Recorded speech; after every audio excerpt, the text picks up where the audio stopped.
Genesis 39 vers 1 tot 6. Josef is na Egipte toe gebring.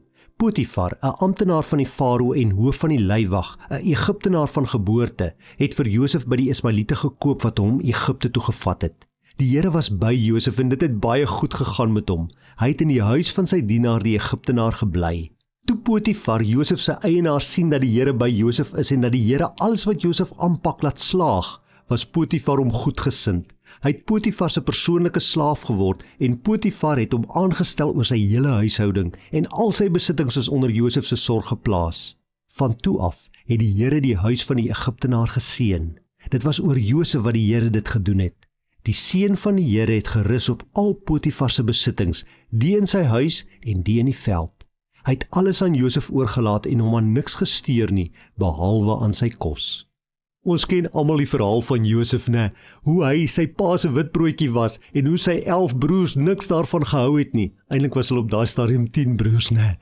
En hulle het besluit om van hom ontslae te raak, maar die een het gesê, nee, ons kan hom nie doodmaak nie.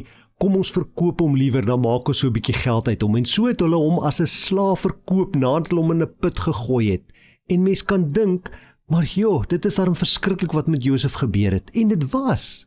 Maar die wonderlike is, God was by Josef.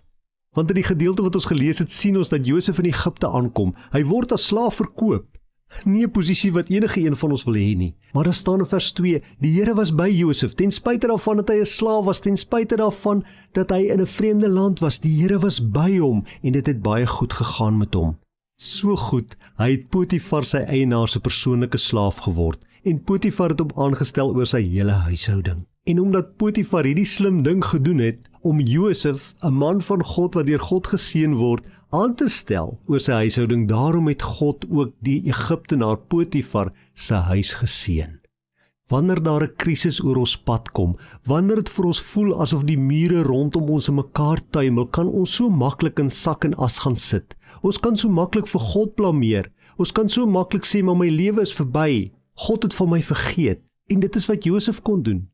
Hy kon God geblameer het vir sy situasie. Hy kon sy broers geblameer het.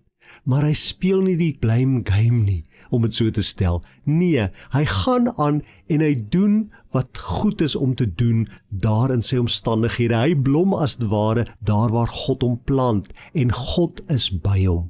Dalk is jou omstandighede nie te wat wonders op die oomblik nie. Dalk wonder jy, maar hoe het ek hier beland? Dis nie my skuld dat ek in hierdie posisie sit nie. Dis ander mense.